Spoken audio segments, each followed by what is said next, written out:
one character episode. What do you mean one character episode? Clearly there's two of us here. Wait, don't you mean three? Nope, I only mean the one, because it's just us, or rather just me.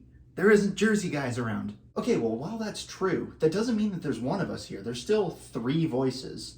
So does that mean that we're going insane? Hey, playoff stress is a pretty real thing, and given how much of a conniption Game 1 gave us, I think it's fair to say that we've entered round 2 psychosis. Nah, there's just one of us here, and that's the only way I'm gonna say it. Whether or not you see it as me losing my grip on reality or not, I'm here. It's time for the second round.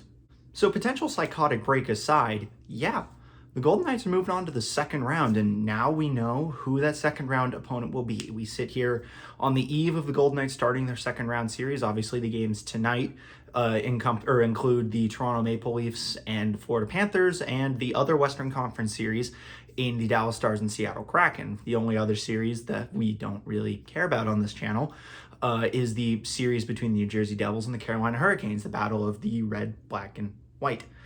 But anyway, the only series we care about here is the Vegas Golden Knights versus the Edmonton Oilers. And so, as is often the case, this series is going to be incredibly stressful. It's the second round, and the Golden Knights did have the honor, some would call it the dubious honor, but the honor nonetheless, of being the first team to advance into the second round with their 5-game win over the Winnipeg Jets in the form of a gentleman's sweep. On the other side of the ice for the next 4 games minimum is the Edmonton Oilers, who are the highest potent, highest tempo, most dangerous offense I think the NHL has ever seen, after they defeated the LA Kings in 6, and it really should have been 7, but the Kings forgot how they got to the playoffs and kind of folded like a lawn chair in a tornado in the third period of Game 6.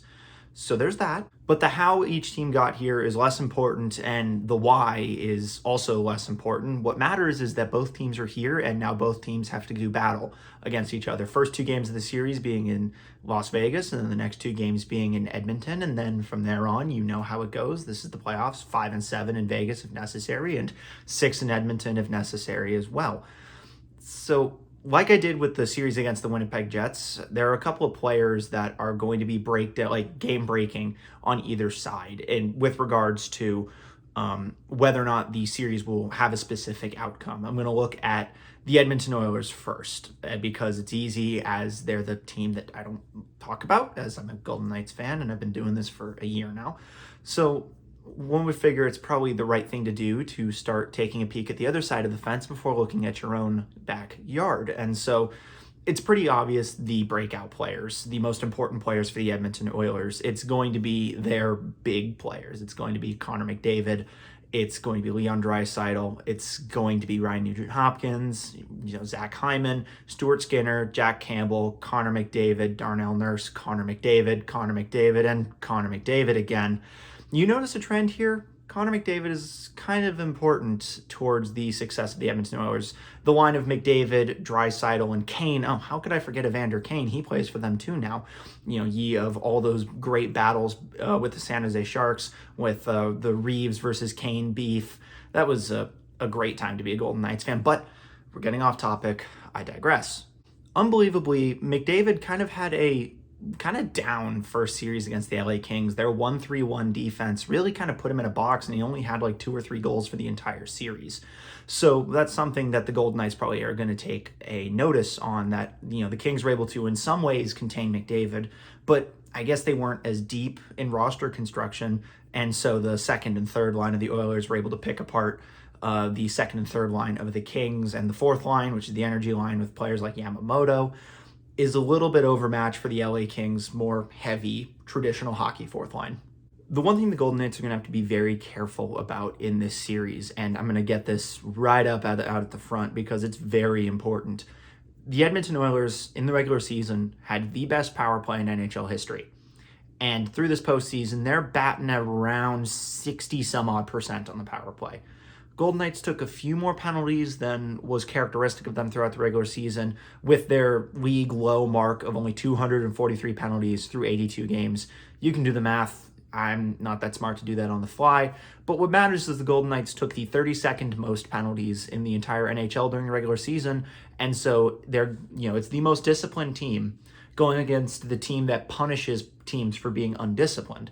So that's going to be an interesting dynamic to see as it goes throughout the entire series. The Edmonton Oilers have one thing that's always been a little bit of a question mark, and I know they addressed a need in the offseason, or rather the trade deadline, and going out and making trades to shore up their back end. But the big knock on the Oilers has always been their lack of defensive depth. And when your blue line was at one point, your star player was Cody Ceci, you've got some problems. But now they've got a little bit more skill, a little bit more fight, and a little bit stronger defense on that back end. You don't really get the track meets that we used to get in years past versus the Oilers, which is why they hadn't really made it out of the first round for a while, why they tended to struggle to even get into the playoffs at times. But this is a new Edmonton Oilers team who has kind of had the Golden Knights number this year. They have beat the doors off of us a couple of times throughout this regular season, and a couple of tighter games. I believe one overtime game around December. So the season series is a little bit tipped in the favor of the Oilers, but the trick for the Golden Knights will be able to abuse the defensive lapses of the Oilers and try and get McDavid frustrated. That's the one thing that has worked in the past for teams. It worked for the Colorado Avalanche in the Western Conference Final last year. They got under McDavid's skin and he wasn't able to do anything about it. He got frustrated. And when the going got tough, he did not get going. Same thing with Draisaitl, same thing with Hyman, same thing with, all their depth players. They just, whenever that first line wasn't scoring, their entire team wasn't working.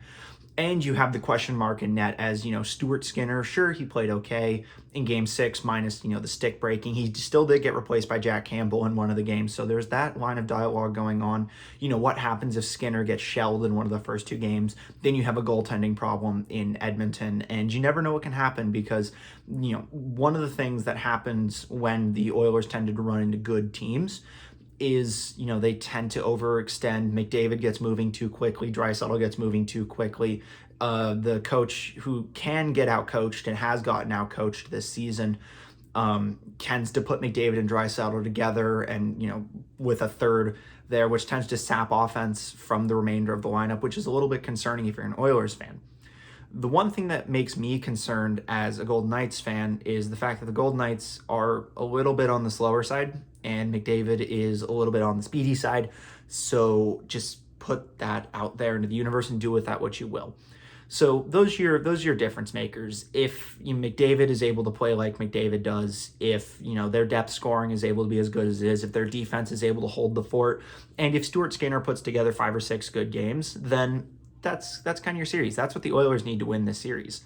However, on the other side of the ice, the Golden Knights have a little bit less to worry about, but a little bit more to worry about. Obviously, they have to worry about containing players like McDavid and Draisaitl, who are considered the 2 greatest hockey players currently living. I disagree with that point, but that's neither here nor there. The thing about the Golden Knights that makes them exciting is the fact that they are a deep, playoff-ready, gritty, consistent, bound to structure team. The way that the Oilers were able to come back in a lot of those games is because the Kings broke their structure. And the Golden Knights have broken their structure a couple of times, but they did it once in game 3 against Winnipeg, and I am 1000% certain Bruce will not let that happen again. And I'd be shocked if it happened in this series unless they were forced to play a style of hockey they don't want to. One of the real group of people that we really need to look at in the Golden Knights roster is our new 3-headed monster. Statistically, they're one of the most effective 3-headed monster groups in the NHL this postseason. Of course, I'm talking about Shea Theodore, Mark Stone, and Chandler Stevenson. Those are the big 3 right now for the Golden Knights, and I know it's crazy to say that Jack Eichel isn't part of that big 3, but Stone had a breakout series against the Winnipeg Jets. He played incredibly well. Chandler Stevenson played incredibly well. Shea Theodore, despite having to miss Game 6 due to whatever reason he wound up missing Game 6 for, was playing really good for the entire series. Will Carrier coming back in place of Phil Kessel was a little bit questionable, but he's the kind of player you definitely want to have against a kind of throw it against the wall and skate as fast as you can team in the Edmonton Oilers. He's a good physical presence. He's strong on the stick. And I'm pretty sure he's stronger than most of the defensemen on the Oilers. So that could be playing to their advantage. You've got players like Nick Waugh who had, who have had really good games against the Oilers. There's a lot of things going in the Golden Knights' favor. The one thing that is still questionable is the play of Laurent Brossoit. He's playing incredibly well right now. He has lost 1 game in regulation this season. in his now 15 starts this season, going 7-0-3 in the regular season, and then 4-1 in the first round versus the Winnipeg Jets. So that's exciting. He's playing really, really well. He's definitely one of the better two goalies in the Western Conference, still going, obviously, behind Jake Ottinger, because he's Jake Ottinger, and what can you expect? It'll just be interesting to see how the Golden Knights defensive core, which still appears to be down Brayden McNabb, he's day-to-day, and if he doesn't play in game one, Ben Hutton will play, and he's played great. He got enough reps at the end of the season with the injuries that he's not overly worried, and he's on that third pair anyway, and he's got some security there. But if he's not back in game one and Brayden McNabb, he'll be back in game two or game three at the latest. So I wouldn't fret about that. It'll just be whether or not the defense core is able to set up strong enough in the defensive zone and in the neutral zone to prevent McDavid from just getting on his horse and running around the entire team. So it'll be an interesting go around through minimum of 4, maximum of 7 games to decide who really is the best team in the Pacific Division, except for Seattle if they manage to beat the Stars, which wouldn't surprise me at this point since they appear to be this year's version of the 2018 Vegas Golden Knights. So Team of Destiny versus the former Team of Destiny, both having their own series in separate nights, separate times. Big exciting, but that's kind of what the playoffs are. So if I had to make a prediction, and I suck at making predictions, I was only 1 game off on my Vegas-Winnipeg prediction, saying that we would win in 6 games, that I'd love to win in 5 games, but I'd take 6. They won in 5. This series, though, is going to be a little bit different. I'm gonna put in 2 predictions. If the Golden Knights wind up taking 4 penalties per game, you have to expect that the Oilers are going to score in at least 1, but probably 2 of those, which means that the Golden Knights are going to have to find a way to put up at least 3 goals on Stuart Skinner every single night, just to counteract the power play goals that they're inevitably going to give up. If the Oilers' power play is operating in this series under 30%, then the Golden Knights win in 6. If the Oilers' power play is operating at around 50% or over, then the Oilers will win in 5 or 6. If Laurent Brossoit keeps his good play, then it's Golden Knights in 6. If Stuart Skinner channels, his inner Martin Brodeur, then it's going to be a very short, very painful series for Golden Knights fans. And just mentally prepare yourself now for the Connor McDavid show that's going to be happening on the national broadcasts for the next 2 weeks. Believe me, I've got the earplugs ready. I am already going to be exhausted by it, and the series hasn't even started yet. I've lost track of how many times I've said Connor McDavid in this video already. I'm sure there'll be a counter right there somewhere. So I'm not going to say it anymore. So my final prediction, Golden Knights in 6. I'd be thrilled again with 5. I'd be thrilled with a win in 7. All that matters is that we win so the media can stop talking about the player that shall not be named and we can move on to another Western Conference final. History's kind of on our side right now. Every time the Golden Knights have won a first-round series, they've gotten to the Western Conference final.